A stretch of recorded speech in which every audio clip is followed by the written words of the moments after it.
कभी इसका दिल रखा, कभी उसका दिल रखा, इस कशमकश में भूल गए कि खुद का दिल कहाँ रखा। दोस्तों, इस दुनिया में लोग वैसे नहीं होते जैसा आप उन्हें समझते हैं। यहाँ लोग चेहरे पर नकाब लगाकर घूमते हैं। जीवन में अगर कोई आपको धोखा दे या परेशानी दे तो उसकी परवाह ना करें और आप खुद भी दुखी होना बंद करें, बल्कि उससे कुछ सीख लें। यहाँ हर इंसान खुद को अच्छा दिखाने की कुछ भी कोशिश करता रहता है, लेकिन इस कलयुग में अच्छा बनने की कोशिश कोई भी नहीं करता। दोस्तों, एक समय की बात है। एक गांव में एक किसान अपने परिवार के साथ रहता था और वह बहुत ही नेक विचारों वाला व्यक्ति था। उसकी एक बेटी भी थी जो विकलांग थी। किसान और उसकी पत्नी दोनों अपनी बेटी को विकलांग देखकर बहुत दुखी होते थे। उन्होंने अपनी बेटी के पैर का इलाज भी करवाया, लेकिन कोई फायदा नहीं हुआ। इसलिए किसान और उसकी पत्नी दोनों अपनी बेटी की सेवा करते, उसके पैरों की मालिश करते और उसे अपने हाथों से खाना खिलाते थे। किसान यह सोचकर चिंतित था कि उसके बाद उसकी बेटी का क्या होगा, उसकी देखभाल कौन करेगा।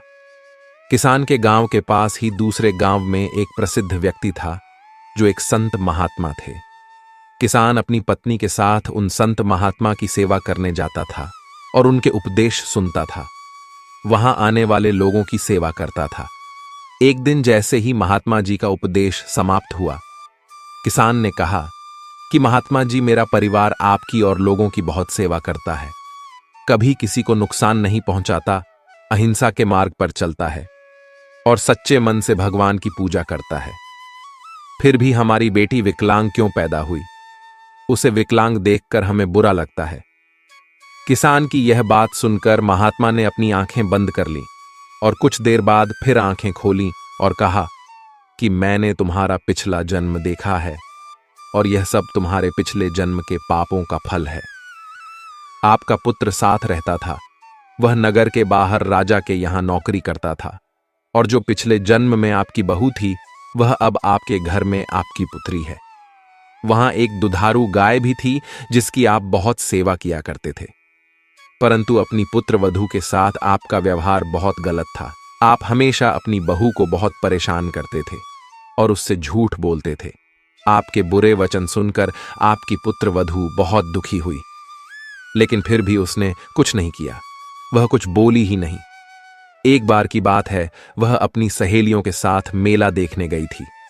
जब वह वापस आई तो आपने गुस्से में उस पर छड़ी फेंक दी, जिससे उसके पैर की हड्डी टूट गई और वह एक पैर उठाकर चलने लगी। जीवन भर वह चिंतित रही, लेकिन फिर भी कुछ नहीं बोली। इस जन्म में आपकी बेटी ही आपकी वही बहू है। वो अपना हिसाब बराबर करने आई है। जैसे उस जन्म में तुमने उसे रुलाया था, वैसे ही इस समय वह तुम्हें रुला रही है। भले ही तुम वही गाय हो जिसके कारण तुम्हें इस जन्म में पवित्र मन मिला है। तुम्हारे साथ कुछ भी बुरा नहीं हुआ है, तुम्हें अपने कर्मों की सजा मिल गई है। इसलिए हमेशा अच्छे और नेक कर्म करने चाहिए। हमारे कर्मों का फल हमें हर पल मिलता रहता है, क्योंकि हम जो भी सांस लेते हैं, जो कुछ भी हो रहा है, वह हमारे कर्मों का परिणाम है। हमारे कर्मों के कारण ही हम सांस ले पा रहे हैं। कर्म हमारा शरीर है और उसका परिणाम हमारी परछाई है। दोनों हमेशा साथ साथ हैं। हम अपने कर्म के कारण ही जीते हैं। भगवद गीता में बताया गया है कि जो व्यक्ति दूसरों को कष्ट देता है और दूसरों को धोखा देता है, उसका अंत बहुत बुरा होता है। क्योंकि दुर्योधन ने पांडवों को मार डाला था। उसने जीवन भर उन्हें दुख दिया, हर पल उन्हें धोखा दिया, कभी ईमानदारी से नहीं चल पाया और परिणाम ऐसा हुआ कि दुर्योधन की मृत्यु भी एक धोखे के कारण हुई। इसीलिए अगर कोई व्यक्ति किसी को धोखा देता है और व्यक्ति यह सोचता है कि उसने सामने वाले को दुख और पीड़ा देकर उसे मूर्ख बनाया है, तो याद रखें कि एक दिन उसके जीवन में कोई आएगा जो उसे भी धोखा देगा और चला जाएगा, क्योंकि व्यक्ति को अपने कर्मों के अनुसार परिणाम भुगतना पड़ता है। श्री कृष्ण अर्जुन से कहते हैं, हे अर्जुन, बस एक बार तुम अपना मन, अपना दिल और अपनी बुद्धि मुझ में रख कर देखो, कोई भी तुम्हारे दिल को चोट नहीं पहुंचा पाएगा। इसलिए दोस्तों, एक बात हमेशा याद रखें कि इस कलयुग में आप जिसे भी हद से ज्यादा प्यार करेंगे या बहुत ज्यादा भरोसा करेंगे, तो वही व्यक्ति आपको सबसे ज्यादा दुख पहुंचाएगा। आप देखें कि इस दुनिया में दिल की कोई कद्र नहीं है, आपकी भावनाओं को कोई नहीं समझेगा, और लोग आपकी परवाह तभी तक करेंगे जब तक उन्हें आपसे फायदा होगा।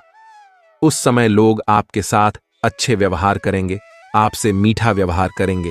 जैसे ही उनका मतलब खत्म हो जाता है, उसी समय उनका बात करने का तरीका भी बदल जाता है और वे आपसे बात करना तो दूर, आपके पास बैठना भी पसंद नहीं करते।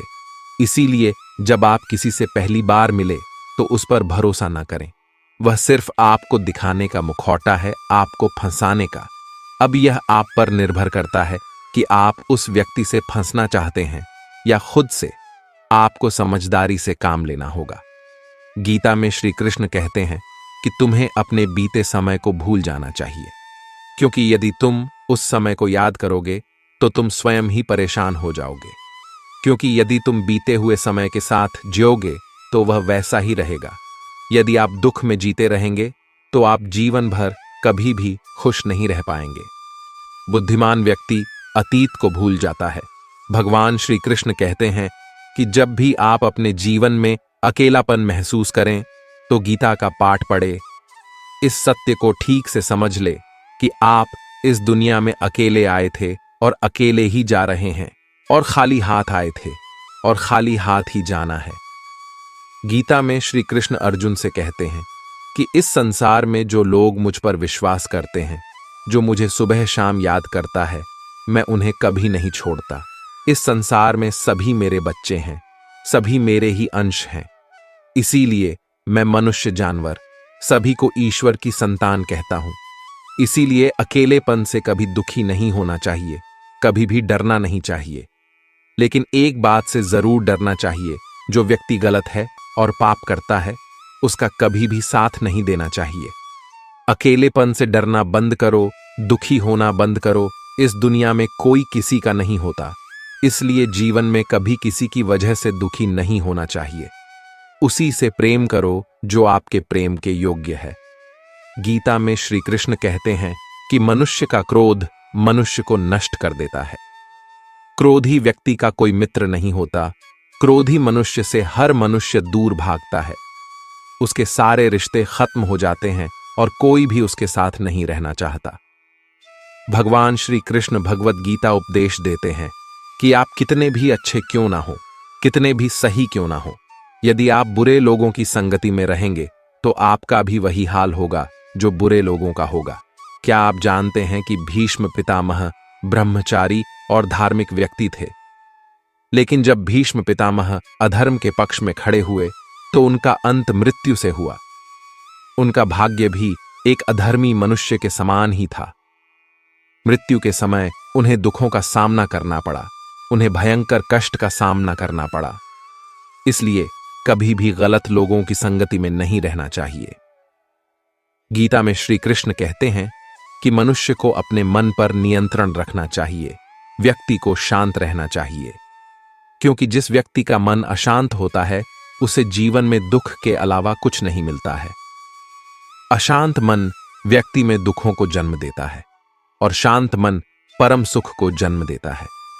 गीता में कहा गया है कि मूर्ख और दुष्ट व्यक्ति को कभी भी ज्ञान नहीं देना चाहिए, क्योंकि उन्हें ज्ञान देने से उनके अहंकार को ठेस पहुंचती है और उनके मन में आपके प्रति नफरत की भावना पैदा हो जाती है, और समय आने पर वे आपको नुकसान पहुंचाते हैं और आपको कष्ट देते हैं।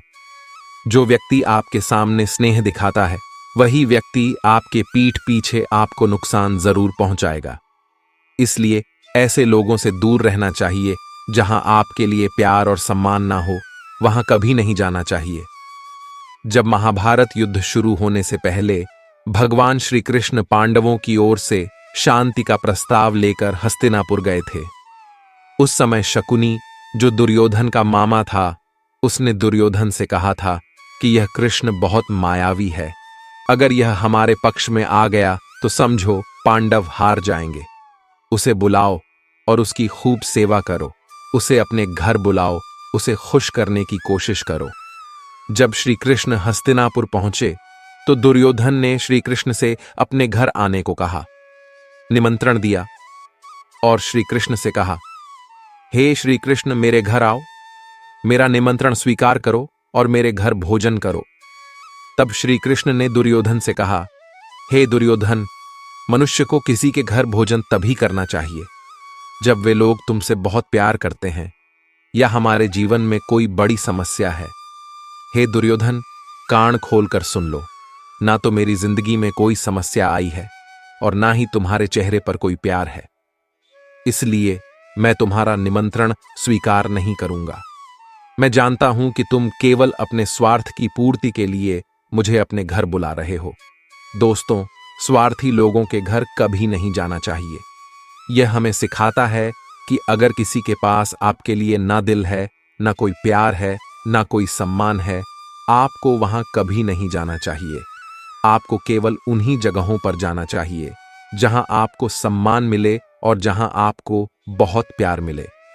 श्रीमद् भगवद गीता ज्ञान संपूर्ण मानवता के लिए है, सभी आत्माओं के लिए है, क्योंकि यह आत्मा को ईश्वर के बारे में, उसकी रचना के बारे में समझाता है।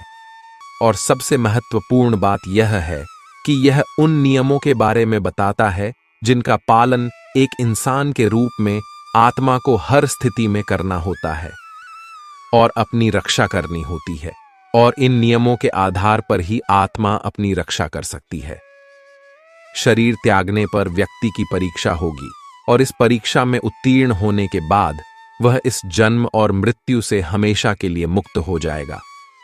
जो व्यक्ति सच्चे मन से इस श्रीमद् भगवद गीता ज्ञान को सुनता है, उसका जीवन सफल हो जाता है और उसका कल्याण हो जाता है। भगवद गीता में भगवान कहते हैं कि मैं हर चीज की शुरुआत हूं। मैं शुरुआत से पहले भी था और सब कुछ खत्म होने के बाद भी मैं ही रहूंगा। सब कुछ मुझ में है और मैं हर चीज में हूं। जो कुछ भी आप छू सकते हैं, कर सकते हैं, देख सकते हैं, यह सब नदियां, पहाड़, सूर्य ग्रहण, चांद और तारे मैं ही हूं। मैंने ही सब बनाया है। मैंने भगवान, शैतान, दानव और इंसान को बनाया है। मैं सर्वव्यापी हूं। मैं सब में रहता हूं। मैं ही ब्रह्मा बनकर और रुद्र बनकर सब कुछ रचता हूं। मैं सब कुछ नष्ट कर देता हूं। भगवद गीता कहती है कि इस सबसे बड़ी परीक्षा के लिए भगवान ने प्रकृति को 5 तत्वों से बनाया है। वायु, अग्नि, जल, पृथ्वी और आकाश, जिन्हें हम छूकर और देखकर समझ सकते हैं। लेकिन भगवान को हम इन चीजों से नहीं जान सकते हैं। वे 5 इंद्रियों की समझ से परे हैं। आत्मा उन्हें इन इंद्रियों के माध्यम से नहीं जान सकती। आत्मा 5 इंद्रियों वाले एक लोहे के रोबोट की तरह है, जिसे अपने निर्माता के बारे में कोई जानकारी नहीं है। भगवान के विराट स्वरूप को देखने के लिए भगवान श्री कृष्ण ने अर्जुन से भी ईश्वरीय स्वरूप का दर्शन करने को कहा। भगवद गीता बताती है कि आत्मा अजन्मा है। इसे कोई मार नहीं सकता, इसे कोई जला नहीं सकता, इसे कोई डुबो नहीं सकता, इसे कोई काट नहीं सकता। लेकिन आत्मा को हमेशा भगवान के साथ रहने के लिए उसे बैठना होगा। जीवन की इस परीक्षा में व्यक्ति ईश्वर से अलग हो जाता है। आत्मा को किसी न किसी रूप में पृथ्वी पर जन्म लेना ही पड़ता है और 88 करोड़ योनियों को जीने और भोगने के बाद आत्मा को मनुष्य का शरीर और मन मिलता है। परीक्षा में बैठने के लिए इस पूरी परीक्षा के दौरान वह अपने ही भाइयों, बहनों और दोस्तों के साथ विभिन्न प्रकार की अच्छी और बुरी भावनाओं के चक्रव्यूह में फंसता है। प्रत्येक आत्मा को अपने भीतर के तामसिक और राजसिक विकारों से छुटकारा पाने और सात्विक जीवन में प्रवेश करने का अवसर मिलता है। हमारे तामसिक गुण हमारे अंदर हीन भावना पैदा करके हमें नुकसान पहुंचाते हैं और हमारे राजसिक गुण हमें ईर्ष्यालु और लालची बनाते हैं। इस परीक्षा के दौरान प्रत्येक आत्मा को तामसिक और राजसिक गुणों को समाप्त कर अपने सात्विक गुणों से परिचित होना होगा। सात्विक गुण वह है जो आत्मा को उसके आसपास की हर चीज से जोड़े रखता है और उन्हें प्यार करना सिखाता है। परीक्षा के दौरान ही प्रत्येक आत्मा को जीवन के 4 स्तंभों धर्म, अर्थ, लिंग और मोक्ष का ज्ञान होता है। इन द्वारों को समझकर ही आत्मा ईश्वर को समझ सकती है। पहला द्वार धर्म का है और सिंह उसका प्रतीक है। धर्म वह है जो आप धारण करते हैं, जिस पर आपका दिल विश्वास करता है, जैसे झूठ नहीं बोलना, चोरी नहीं करना, भगवान का अनादर नहीं करना, दूसरों को नुकसान नहीं पहुंचाना। यही सब धर्म है और हर आत्मा को हर समय धर्म का पालन करना चाहिए। उसके जीवन में इसका पालन एवं संरक्षण करना होगा। दूसरा द्वार अर्थ का है और घोड़ा इसका प्रतीक है। प्रत्येक आत्मा प्रत्येक जीवन काल में पृथ्वी पर अपने अस्तित्व का अर्थ या मूल कारण समझेगी। यह इस जीवन में चीजों और रिश्तों का आनंद उठाएगा। अच्छा बेटा, अच्छी बेटी, अच्छा भाई या अच्छी बहन, एक अच्छा पति या एक अच्छी पत्नी बनकर हर रिश्ते को निभाना होगा और तुम इस परीक्षा में सफल हो जाओगे। तीसरा द्वार वासना का है। भगवत गीता समझाती है कि हर इंसान के भीतर काम, क्रोध, लोभ, मोह, अहंकार और ईर्ष्या जैसी 6 भावनाएं होती हैं। प्रत्येक मनुष्य को इन भावनाओं को हमेशा अपने नियंत्रण में रखना होगा, क्योंकि यह उसे और दूसरों को नुकसान पहुंचा सकती है। क्योंकि इनके प्रभाव में किया गया कोई भी कार्य जीवन भर परेशानी का कारण बन सकता है और एक आत्मा संतुष्टि और सरलता के साथ इन भावनाओं को नियंत्रित कर सकती है, हमेशा के लिए जीत हासिल कर सकते हैं। चौथा स्तंभ मोक्ष का है और हाथी इसका प्रतीक है। इस परीक्षा रूपी जीवन में हर इंसान के मन में हर वक्त कुछ ना कुछ इच्छाएं होती हैं। कुछ इच्छाएं एक ही जीवन में पूरी हो जाती हैं, लेकिन कुछ अधूरी रह जाती हैं और उन्हें पूरा करने के लिए आत्मा को वापस धरती पर आना पड़ता है। संपूर्ण भगवत गीता हमें समझाती है कि हमारी इच्छाएं ही हमारे पृथ्वी पर वापस आने का मूल कारण है और यदि हमारी कोई इच्छा नहीं है तो हम इस जीवन और मृत्यु से मुक्त हो सकते हैं। यह क्षमा का द्वार भी है। जिन लोगों ने आपके साथ गलत किया है उन्हें माफ करके और जिनके साथ आपने गलत किया है उनसे माफी मांगकर आप मोक्ष प्राप्त कर सकते हैं। जब तक जीव धर्म, अर्थ, काम और मोक्ष इन 4 द्वारों को नहीं समझ लेता, तब तक यह जीव जीवन मृत्यु के चक्र में बार बार फंसता रहेगा, बार बार इंसान के रूप में आना पड़ेगा। जैसे ही परीक्षा का समय समाप्त होता है, आत्मा शरीर और अन्य सभी चीजों को छोड़ देती है। इस संसार में जो कुछ भी बनाया गया है वह अब किसी और का होगा और आत्मा अपने कर्मों का निर्णय करने जाती है। आत्मा के अच्छे बुरे कर्मों का हिसाब होता है। अपने अच्छे कर्मों के लिए आत्मा कुछ समय के लिए स्वर्ग जाती है और अपने दुष्कर्म के लिए कुछ समय के लिए नरक में जाती है। नरक में आत्मा को उसके पापों के अनुसार सजा मिलती है, लेकिन सजा खत्म होने के बाद आत्मा फिर से स्वर्ग चली जाती है। इस परीक्षा में दोबारा बैठने के लिए आपको एक नया शरीर और एक नया दिमाग मिलता है और हर परीक्षा में वही दोहराया जाएगा।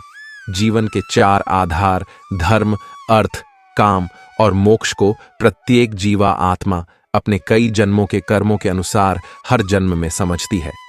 कभी अच्छी तो कभी बुरी परिस्थितियों से गुजरना पड़ता है, लेकिन जब तक आत्मा ईश्वर से योग्य नहीं समझ लेती तब तक उसे मुक्ति नहीं मिल सकती।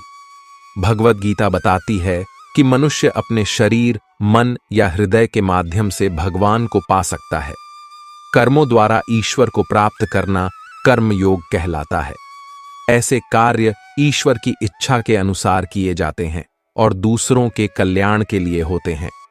वाल्मीकि ने रामायण लिखी और श्रवण ने अपने कर्मों से अपने माता पिता की सेवा की और उन्हें 4 धाम की यात्रा कराई।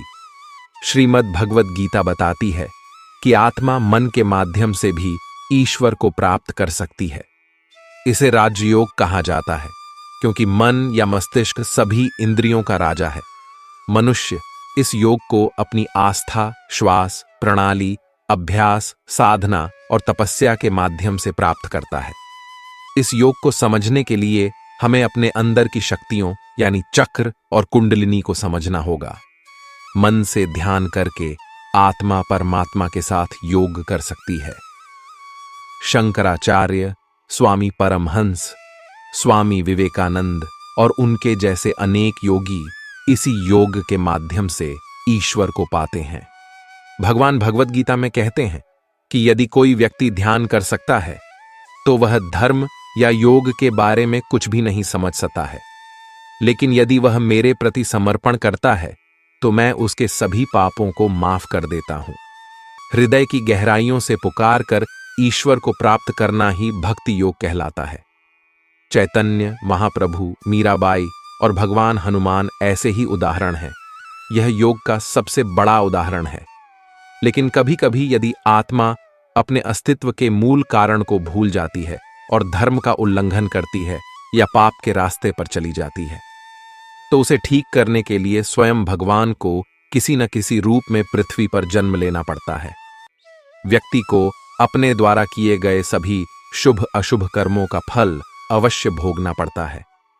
नीति शास्त्रों में मनुष्य के कर्मों की तुलना किसान के कर्मों से की गई है। उनका कहना है कि किसान अपने खेत में जिस प्रकार बीज बोता है, किसान उसी को फसल के रूप में काटता है। यही व्यवस्था ईश्वर द्वारा रचित सृष्टि में मनुष्यों पर भी लागू होती है। ईश्वर ने मनुष्य को कर्म करने की स्वतंत्रता दी है। इंसान जो चाहे वह कर सकता है। अच्छे या बुरे कर्म मनुष्य के विवेक पर निर्भर करते हैं।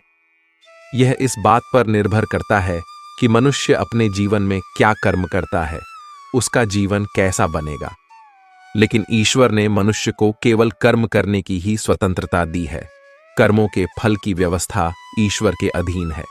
जैसा कर्म करेंगे वैसा ही फल मिलेगा। यह निश्चित है कि आपको मिलेगा, क्योंकि भगवान न्यायकारी हैं। भगवान मनुष्य के हर कर्म को जानते हैं। भगवान के सामने किसी की सिफारिश नहीं चलती। इस कलयुग में लोग रिश्वत देकर अपना काम करवा लेते हैं, लेकिन भगवान को कोई रिश्वत नहीं दे सकता। भगवान की दृढ़ न्याय व्यवस्था से आज तक कोई नहीं बच पाया है और ना ही भविष्य में कोई बच पाएगा। ईश्वर ने सभी प्राणियों को कर्म करने की स्वतंत्रता दी है। कोई भी प्राणी किसी भी समय अपनी इच्छा अनुसार कोई भी कार्य कर सकता है। इन कर्मों की स्वतंत्रता के कारण ही जीवन में नवीनता बनी रहती है। यदि कर्म करने की स्वतंत्रता नहीं होगी तो जीवन में जीवन जैसा कुछ नहीं होगा। इसी स्वतंत्रता के कारण व्यक्ति पाप, पुण्य या मोक्ष की ओर बढ़ सकता है। इसके कारण कार्यों की स्वतंत्रता है। सबको अपने अपने फल मिलते हैं और व्यक्ति एक ही रहता है। यही कारण है कि दुनिया में इतने सारे अलग अलग सोच वाले लोग हैं।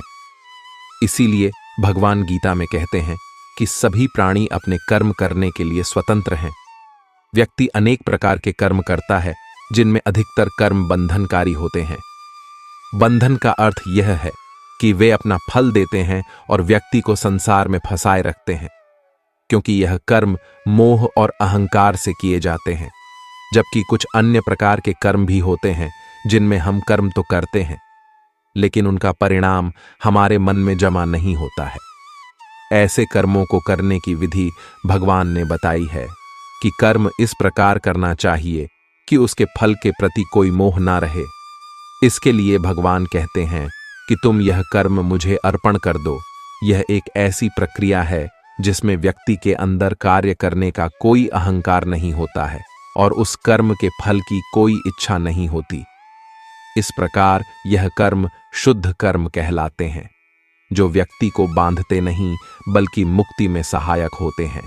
यदि भगवान कह रहे हैं कि कर्म और कर्म का फल मुझे अर्पण करो, तो इसका अर्थ यह है कि भगवान हमारे कर्म और उनके फल की स्वतंत्रता पर प्रतिबंध नहीं लगा रहे हैं, बल्कि वे हमें कर्म करने की सही विधि सिखा रहे हैं, ताकि कर्म फल की प्राप्ति हो और वे कार्य हमें परेशान नहीं करते। शास्त्रों में कहा गया है कि व्यक्ति का समाज के प्रति जैसा व्यवहार होता है, जो व्यक्ति हमारी संस्कृति, सभ्यता और धर्म को नष्ट करने पर तुल्य हो, उसके प्रति भी हमें ऐसा ही व्यवहार करना चाहिए। महर्षि व्यास ने कहा है कि मनुष्य जिसके साथ जैसा व्यवहार करें, उसके साथ वैसा ही व्यवहार करें। यही धर्म है। जो कपटपूर्ण व्यवहार करता है, उसके साथ छलपूर्ण व्यवहार करना चाहिए, और जो अच्छा व्यवहार करता है, उसके साथ अच्छा व्यवहार करना चाहिए। इस प्रकार शास्त्रों में, वेदों में दुष्टों की निंदा की गई है और उचित आचरण करने का आदेश दिया गया है। गीता में श्री कृष्ण कहते हैं कि हमारा भाग्य हमारे पिछले कर्मों का परिणाम है। वैसे ही आज हम जो कर्म करते हैं, वही हमारा भविष्य निर्धारित करेगा। इसीलिए हमें हमेशा अपने कर्म अच्छे रखने चाहिए। हमें इसकी जरूरत है ताकि हमें इसके अच्छे नतीजे भी मिले। गीता में श्री कृष्ण कहते हैं, हमेशा उन लोगों के प्रति ऋणी और वफादार रह जिन्होंने आपके बुरे समय में आपका साथ दिया। कर्ण को भी परिणामों का एहसास था, लेकिन बात दोस्ती निभाने की थी। श्री कृष्ण कहते हैं, शांति, सौम्यता, मौन, आत्मसंयम और पवित्रता, यह 5 चीजें मन को अनुशासित करती हैं।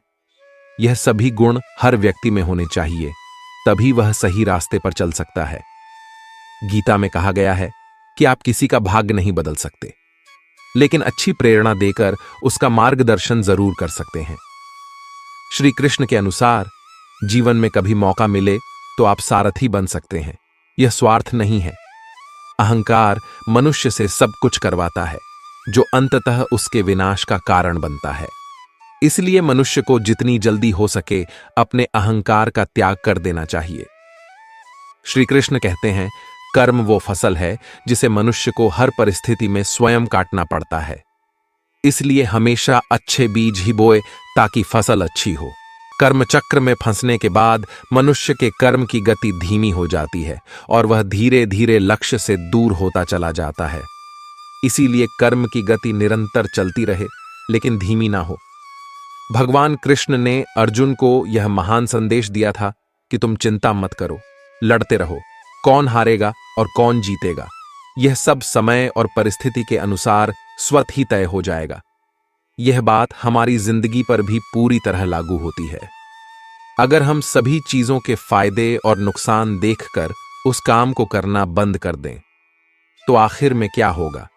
हम सभी जानते हैं कि इस संसार में कोई भी प्राणी या वस्तु अमर या स्थायी नहीं है। यह सब जानते हुए भी हम सारे कार्य क्यों करते हैं? क्योंकि इस संसार की व्यवस्था अव्यवस्था की स्थिति में पड़े बिना किसी बाधा के सुचारू रूप से चलनी चाहिए। गीता के अनुसार पुनर्जन्म भी होता है। हम भूल जाते हैं कि हम किसी भी जीवन में जा सकते हैं। जो सुखों की दुनिया है, परेशान होने पर आत्महत्या करने का भी अधिकार नहीं है। बैल कितना भी परेशान हो जाए, वह अपनी इच्छा से मर भी नहीं सकता। जिसने जैसा किया होगा उसे वैसा ही भोगना पड़ेगा। किसी ने बहुत ही अद्भुत बात कही है कि अगर आंखें हमेशा के लिए बंद होने से पहले सच में खुल जाएं, तो जिंदगी सुधर जाती है। दोस्तों, कड़ी मेहनत ही सफलता का शॉर्टकट है। इसके अलावा कोई शॉर्टकट नहीं है। आपको कड़ी मेहनत करनी होगी, आपको ईमानदारी से प्रयास करना होगा। यदि आप कहें कि परिणाम अच्छा नहीं है, तो आपको खुद से पूछना होगा कि क्या हमारे प्रयासों में कोई कमी है। दोस्तों, पुराणों में कहा गया है कि हमें जो कुछ भी मिलता है, माता पिता, भाई बहन, पति पत्नी, बहू बेटे, यह सब हमारे पिछले जन्म के आधार पर ही मिलता है। हमारा जन्म जन्म का रिश्ता है। यह वही लोग हैं जिनसे हमारा कभी ना कभी कोई नाता जरूर रहा है। कोई हिसाब किताब था जिसे पूरा करने के लिए भगवान हमें धरती पर भेजते हैं। हमारे कर्मों का कुछ फल तुरंत मिल जाता है और कुछ का बाद में या अगले जन्म में। जैसे अगर कोई आग में हाथ डाल दे तो वह तुरंत जल जाएगा, कल या परसों नहीं लगेगा। लेकिन अगर आपने किसी की हत्या की है या किसी को बेतहाशा परेशान किया है, तो यह संभव है कि हो सकता है कि आपको इसका फल उसी जन्म में ना मिले, लेकिन देर सवेर आपको इसका परिणाम अवश्य भुगतना पड़ेगा। इसके परिणामों से कोई नहीं बच सकता, चाहे वह भगवान के अवतार भगवान राम ही क्यों ना हो। उन्होंने बाली को भी गुप्त रूप से मार डाला था। परिणाम स्वरूप उनकी मृत्यु श्री कृष्ण के अवतार में उसी बाली के हाथों हुई, जो एक शिकारी के रूप में था। इसी प्रकार यदि आपने किसी की मदद की है, तो ईश्वर आपकी उस मदद को किसी न किसी माध्यम से कई गुना बढ़ाकर वापस लौटता है। ना तो अच्छे कर्म मिटते हैं और ना ही बुरे कर्म। यहां तक कि हमें अपने मानसिक कर्मों की सजा भी मिलती है। इसीलिए ऐसा कहा जाता है, जिस प्रकार एक गाय का बच्चा हजारों गायों के बीच भी अपनी मां को ढूंढ लेता है, उसी प्रकार कर्म भी हर हाल में अपने कर्ता को ढूंढ लेता है। यदि आप किसी से लिया हुआ धन वापस नहीं करते हैं, तो किसी जन्म में आप उसके नौकर या पालतू बनकर उसकी सेवा करेंगे। अगर आप किसी का भला चाहते हैं तो वह आपकी किस्मत के कांटे कब दूर कर देगा आपको पता भी नहीं चलेगा। इसलिए सेवा, दान, पुण्य जैसे अच्छे कर्म हमारे कर्म बंधनों को काटते हैं। इसलिए शास्त्रों में अच्छे कर्म करने पर जोर दिया गया है, क्योंकि अंततः हमारा लक्ष्य सभी कर्म बंधनों से मुक्त होना है। और जब हम कर्म के सिद्धांत को समझेंगे तभी हम इस चक्रव्यूह से बाहर आ पाएंगे। प्रत्येक कर्म का फल अलग अलग होता है, अर्थात बुरे कर्म का फल अच्छे कर्म के फल से रद्द नहीं होता।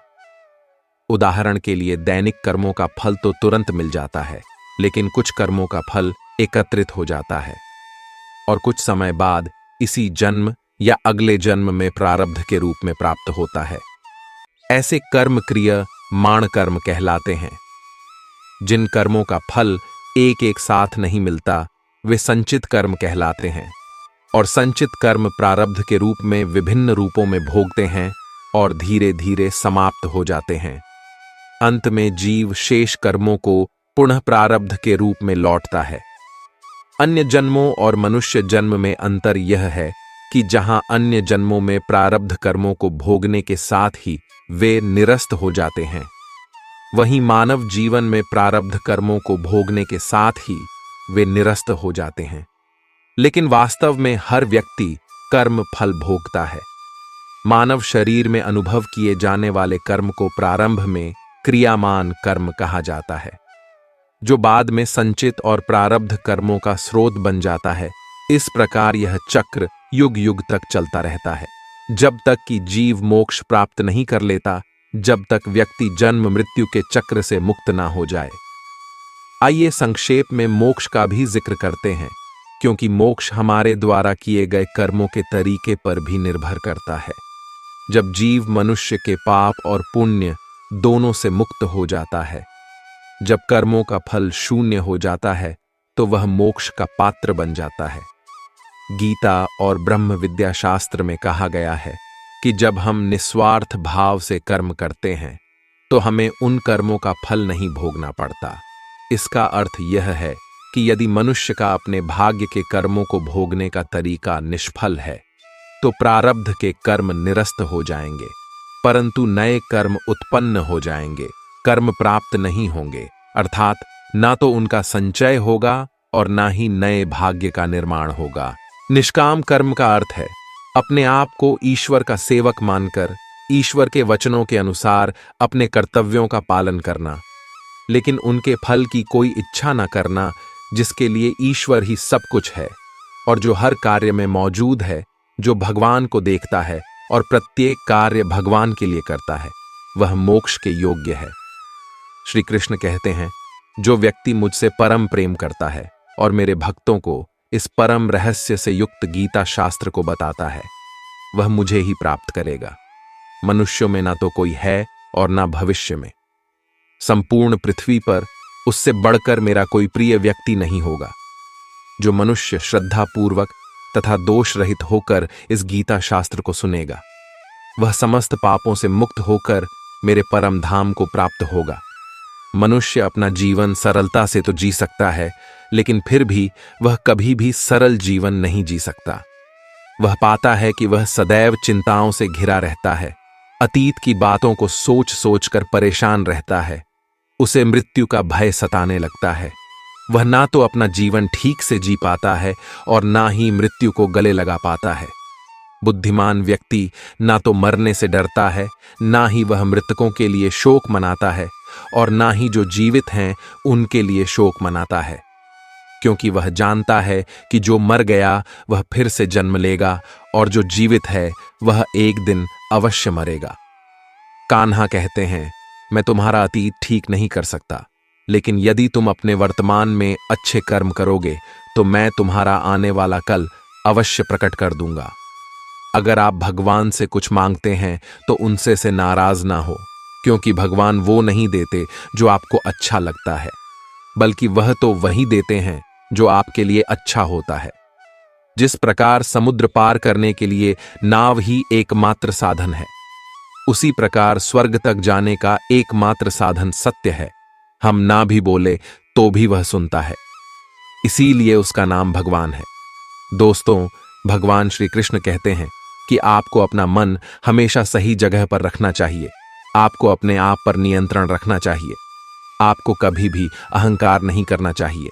अगर कोई आपको कठोर शब्द भी कहे तो भी आपको उसे कुछ नहीं कहना चाहिए। हमेशा अतिथि और असहाय को आश्रय देना चाहिए। दूसरों की निंदा नहीं करनी चाहिए। अपने आप पर संयम रखें, शास्त्रों का पालन करें। सदैव नियमित रूप से सुनना, क्रोध ना करना, आत्मसम्मान की इच्छा ना रखते हुए भी दूसरों का सम्मान करना, स्वाद के लिए नहीं बल्कि स्वास्थ्य के लिए भोजन करना, यह सभी बातें मनुष्य को महान बनाती हैं। सत्य सनातन धर्म है। सत्य ही ब्रह्म है। सब कुछ सत्य के अंतर्गत आता है।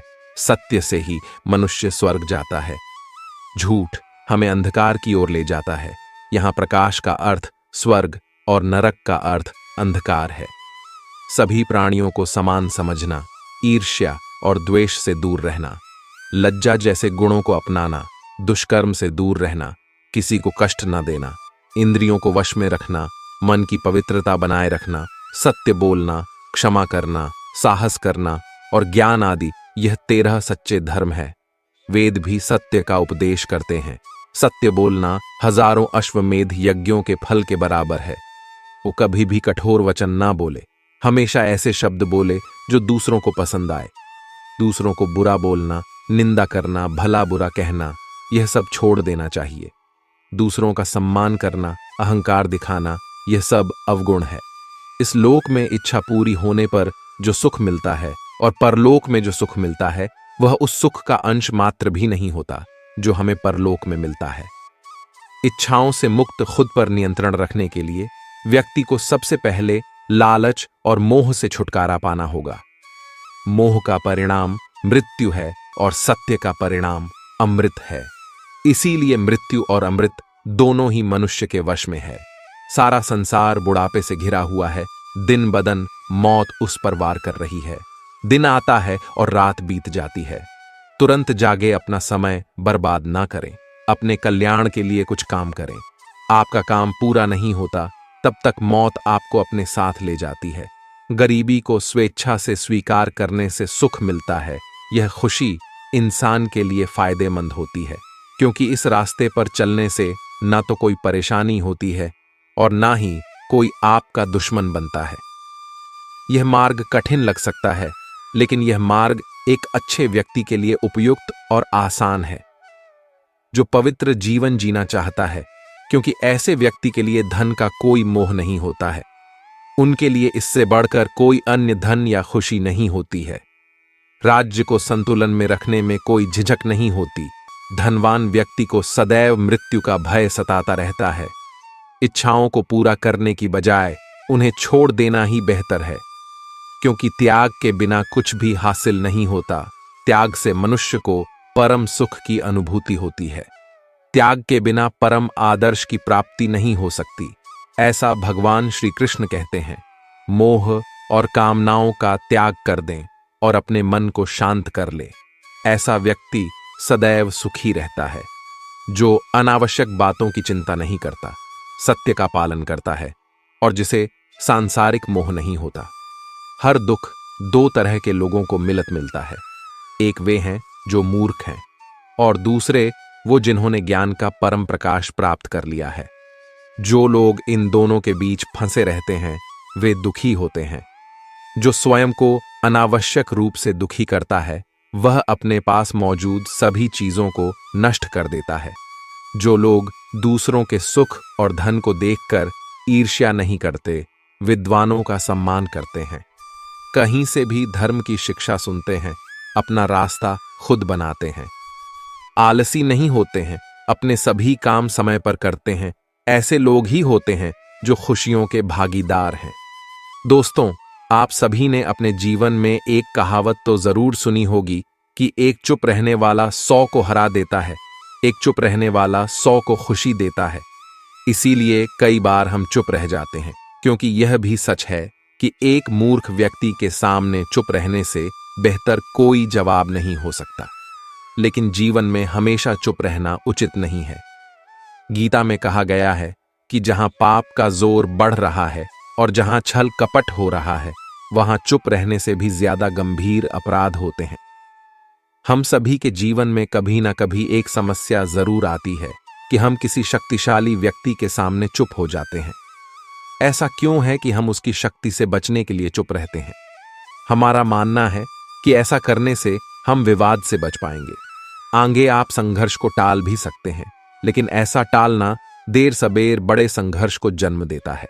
हमारी खामोशी अनजाने में ही उस व्यक्ति के लिए सहारा बन जाती है और वह खुद को और अधिक ताकतवर महसूस करने लगता है। यहीं से शुरू होता है हमारा उत्पीड़न। एक के बाद एक हम अनजाने में अन्याय में शामिल होने लगते हैं, जो आगे चलकर बड़े झगड़े का कारण बनता है। तो इसका समाधान क्या है? यह समझने के लिए यह जानना जरूरी है कि ऐसी चीज क्या है जो हमें विरोध करने से रोकती है। वह सामने वाले की ताकत नहीं हो सकती, वह हमारा अपना डर है जो हमें चुप रहने पर मजबूर करता है। क्या हम अपने मन से डर निकालकर अन्याय का विरोध नहीं कर सकते? आखिर हमारे बारे में और क्या है? यह कितना बुरा हो सकता है? सोचिए, ऐसा करने से हमारा मन कितना मुक्त महसूस करेगा, हम कितना हल्का महसूस करेंगे। गीता में भी कहा गया है कि अन्याय सहना अन्याय करने से भी बड़ा पाप है। आज समाज में यही हो रहा है, जहां विरोध होना चाहिए वहां कोई नहीं बोलता। अगर कोई कुछ गलत कहता है तो उसके सामने विरोध करने की हिम्मत किसी में नहीं होती। हम उसके सामने कमजोर हो जाते हैं। दूसरी ओर जहां बोलने की जरूरत नहीं होती वहां हम बोलते रहते हैं, और जब अन्याय होता हुआ देखते हैं तो चुप रहकर बच निकलते हैं। क्या हम ऐसा करना जारी रखेंगे? अपराध में भागीदार ना बनने के बारे में सोचे। इतिहास इस बात का साक्षी है कि पापियों के अहंकार ने संसार को उतना नुकसान नहीं पहुंचाया जितना सज्जनों के मौन ने पहुंचाया। अगर मूर्ख बोल रहा है तो चुप रहना उचित है, लेकिन अगर कहीं धोखा हो रहा है तो यह अपराध है। अगर ऐसा हो रहा है तो उठे और विरोध करें, क्योंकि यह चुप्पी न सिर्फ आपके लिए बल्कि भविष्य की सोच के लिए भी घातक साबित हो सकती है। चुप रहना बुद्धिमानी है, लेकिन चुप रहकर अन्याय सहना अपराध है। किसी के साथ हमारा रिश्ता कैसा रहेगा, यह हमारे बात करने के तरीके पर निर्भर करता है। बिना सोचे समझे बोलने से रिश्ते खराब हो सकते हैं। कभी कभी कुछ ऐसी स्थितियां उत्पन्न हो जाती हैं जब चुप रहना ही रिश्तों के लिए बेहतर होता है। चुप रहना एक साधना की तरह है, लेकिन सोच समझकर बोलना एक कला है। यदि आप अनावश्यक बातें ना करें, इसे अपनी दिनचर्या से हटा दें, तो आप सकारात्मक और ऊर्जावान महसूस करेंगे। बोलकर सारे संदेह दूर करने से बेहतर है कि चुप रहकर मूर्ख समझा जाए। अज्ञान का सबसे बड़ा धन मौन है, और जब वह इस रहस्य को जान लेता है तो अज्ञान का अस्तित्व समाप्त हो जाता है। मौन नींद है, यह अंतरात्मा को तरोताजा रखता है। वाणी की प्रधानता रजत है, परंतु मौन कंचन है। अपनी सफलता के सफर पर निकलने से पहले अपने बैग में शांति और धैर्य जरूर रखें। मैं चुप रहकर दूसरों की कमियां सुनता हूं और अपनी कमियां समझता हूं। मैं इसे तभी छुपाता हूं जब कुछ कहना होता है। अगर आप कुछ कहना चाहते हैं तो मत कहिए। अनावश्यक बातों का सबसे अच्छा उत्तर ना देना है।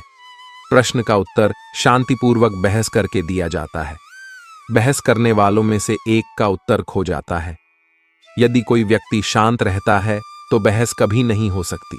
शरीर का शोर सुना जा सकता है, कभी आराम से बैठकर आत्मा की भी सुनो।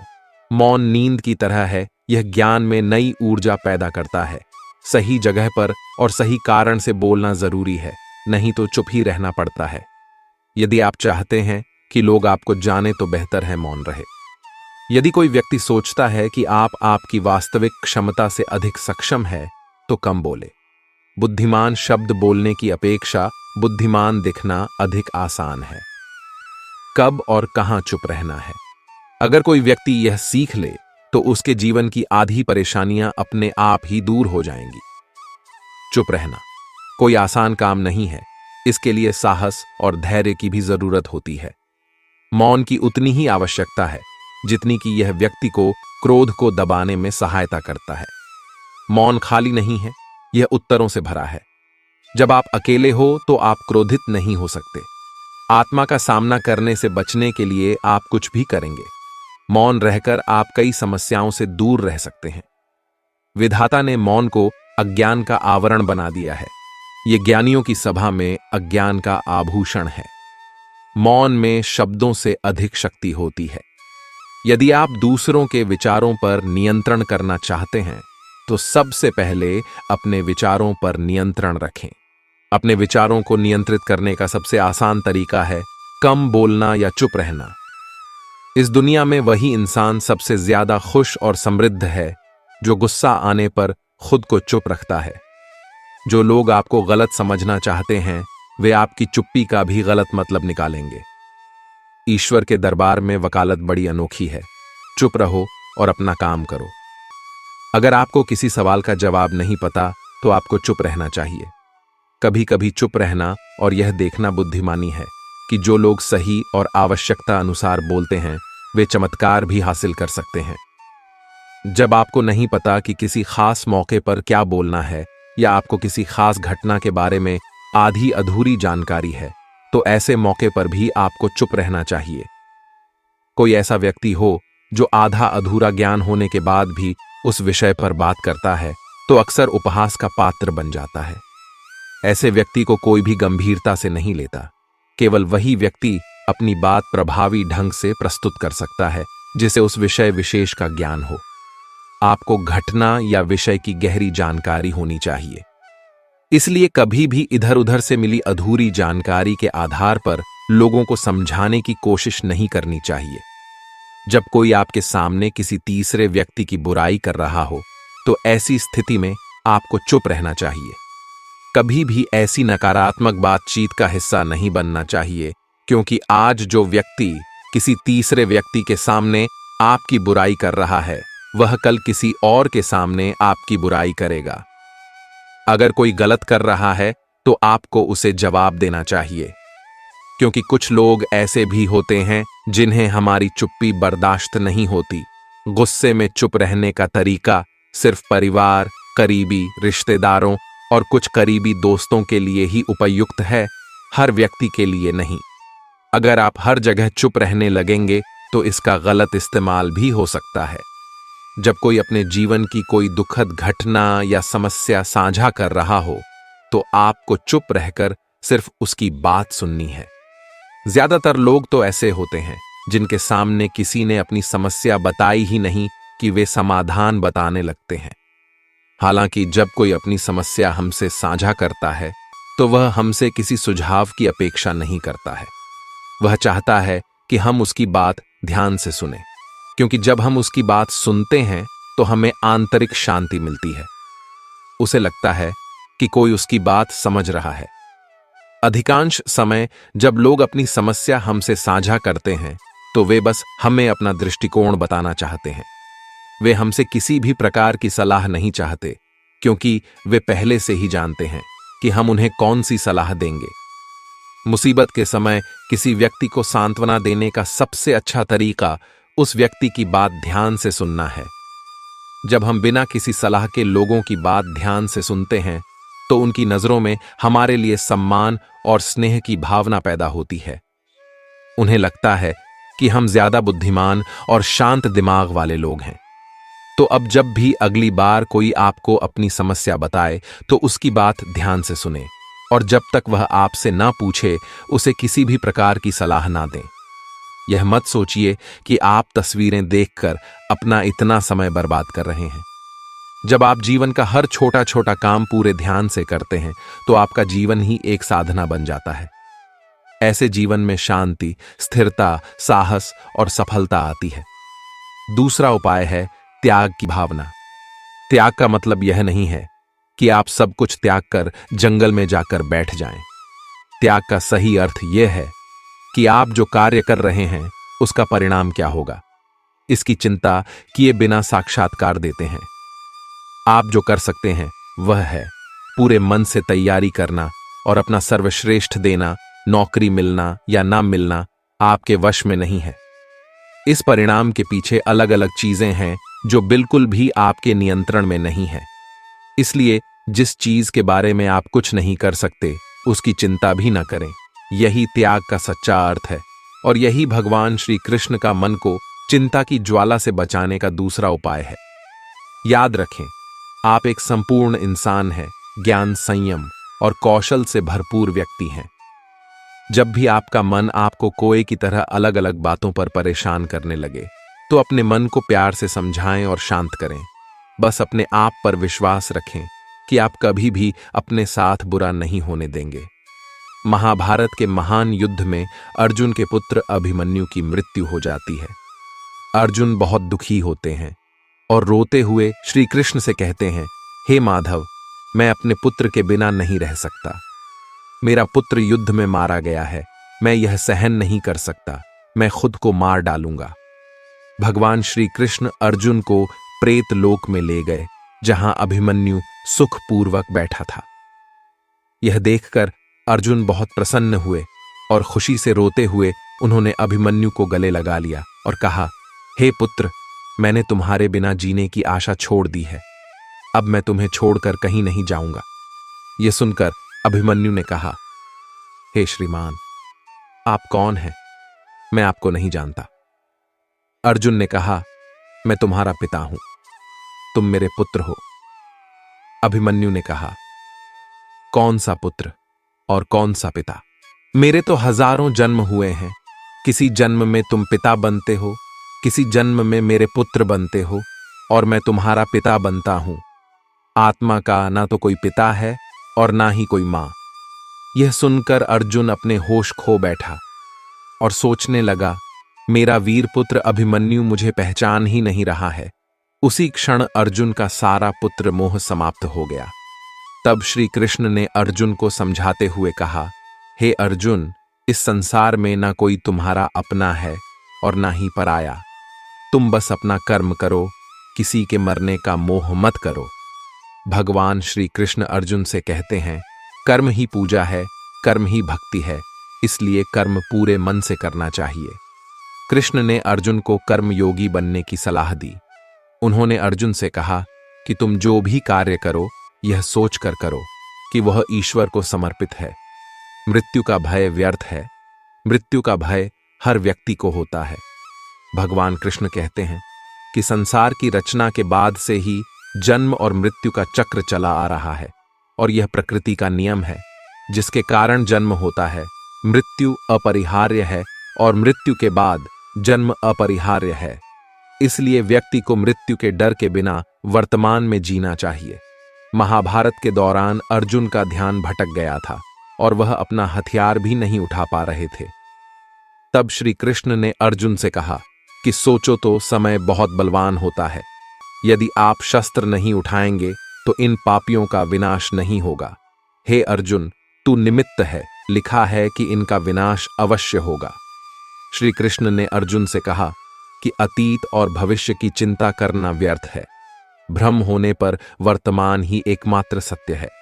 अपने आप में रहो और अगर कुछ भी समझ नहीं आ रहा हो तो सब कुछ भगवान पर छोड़ दो और सिर्फ अपना काम करो। हालात कितने भी बुरे क्यों ना हो, यह सोचो कि वक्त सबसे ताकतवर है, चाहे अच्छा हो या बुरा गुजर जाएगा। जिस दिन कोई व्यक्ति दुनिया को आध्यात्मिक रूप से देखना शुरू कर देता है, उस दिन वह दर्द और दुख से बाहर आ जाता है। यह कहना बहुत आसान है और करना बहुत मुश्किल, लेकिन यह करना ही पड़ता है। जिसका जन्म हुआ है उसकी मृत्यु निश्चित है। मृत्यु को इस नजरिए से देखिए, जिस प्रकार मनुष्य की उम्र कौमार्य, युवावस्था और बुढ़ापे के साथ आती है, उसी प्रकार मनुष्य जीवन और मृत्यु को दिन और रात की तरह देखता है। जिसका जन्म हुआ है उसकी मृत्यु भी निश्चित है, इसलिए मृत्यु से डरने का कोई कारण नहीं है। महाभारत के अर्जुन तो आपको याद ही होंगे। अगर आप अर्जुन को याद करते हैं तो आपको उनका पुत्र अभिमन्यु भी याद होगा, जिसने गर्भ में ही चक्रव्यूह को भेदना सीख लिया था। लेकिन क्या आपको याद है कि अभिमन्यु को गर्भ में जो ज्ञान मिला था वह आधा ही था। इसका कारण अभिमन्यु की मां थी, यानी सुभद्रा, बीच में ही सो गई थी और इसीलिए अभिमन्यु को चक्रव्यूह को भेदना तो आता था, लेकिन उससे बाहर निकलना नहीं। यह सब पहले से ही तय था, क्योंकि जिस शरीर में अभिमन्यु ने जन्म लिया था उसकी मृत्यु पहले से ही निश्चित थी। अभिमन्यु की मृत्यु के समय अर्जुन बहुत परेशान थे। तब श्री कृष्ण ने अर्जुन को एक स्वप्न दिखाया, जिसमें अर्जुन ने देखा कि शेष शैया पर श्री कृष्ण चतुर्भुज रूप में सो रहे हैं और अभिमन्यु उनकी सेवा में लगे हुए हैं। अर्जुन अभिमन्यु कहते हुए उनके पास आए, लेकिन अभिमन्यु ने उनसे कहा कि वह जन्म मेरा अस्थाई जन्म था, शाश्वत नहीं। कुछ दिनों के लिए मैं अभिमन्यु बन गया था, लेकिन असल में मैं अभिमन्यु नहीं हूं। तब अर्जुन को समझ आया कि आत्मा किसी के शरीर को कुछ समय बाद छोड़ देती है। यदि कोई व्यक्ति किसी चरित्र को अपनाता है तो वह उसका शाश्वत स्वरूप नहीं है। जिस प्रकार कोई व्यक्ति नाटक में कोई पात्र निभाता है वह अस्थाई पात्र होता है, शाश्वत पात्र नहीं। जब तक नाटक चलता रहता है, नाटक समाप्त होने तक वह उसी पात्र का अभिनय करता है। इसके बाद वह अपने किरदार को भूल जाता है। वस्तुतः मृत्यु ही ईश्वर से मिलने का मार्ग है। इस पर शोक मनाना मानव स्वभाव है, लेकिन दुख में डूबकर खुद को प्रताड़ित करना उचित नहीं है। अगर आप इस दर्द से बाहर निकलना चाहते हैं तो सोचिए कि हमने जिसने भी किसी अपने को खोया है वह इस नश्वर संसार से या तो ईश्वर से मिलने या फिर से नया जन्म लेने के लिए गया है। यदि मृत्यु भयानक होती तो जन्म का अस्तित्व ही नहीं होता, क्योंकि आत्मा ही एक शरीर को छोड़कर दूसरे शरीर का रूप लेती है। आपका अपना कहीं ना कहीं किसी ना किसी रूप में जन्म लेगा और उसे तथा आपको कोई कष्ट ना हो। इसीलिए पूर्ण जन्म के बाद पूर्व जन्म की स्मृतियां उत्पन्न नहीं होती या धुंधली रहती हैं। एक सत्य सदैव हमारे साथ रहेगा, वह है जन्म। अगर हमने इसे ले लिया है तो मौत तो आएगी ही, इसका समय और स्थान भी तय है। अब चाहे हम इसे समय से पहले स्वीकार करें या सही समय पर समझ जाएं, यह हमारी समझ है, क्योंकि जिसने एक उम्र जी ली है वो चला जाएगा। यह प्रकृति का नियम है। इस पर यकीन करना मुश्किल है, लेकिन इनकार करना नामुमकिन है। कान्हा कहते हैं, मैं धरती की खुशबू हूं, मैं आग की गर्मी हूं, मैं सभी प्राणियों और तपस्विनी हूं। भगवान कहते हैं कि जो व्यक्ति भक्तों को गीता के रहस्य को धारण कराता है और उनके बीच इसका विस्तार और प्रचार करता है, वह व्यक्ति मुझे बहुत प्रिय है। दोस्तों, मुझे उम्मीद है कि आपको इस वीडियो से बहुत कुछ सीखने को मिला होगा। जय श्री राधे कृष्णा। धन्यवाद।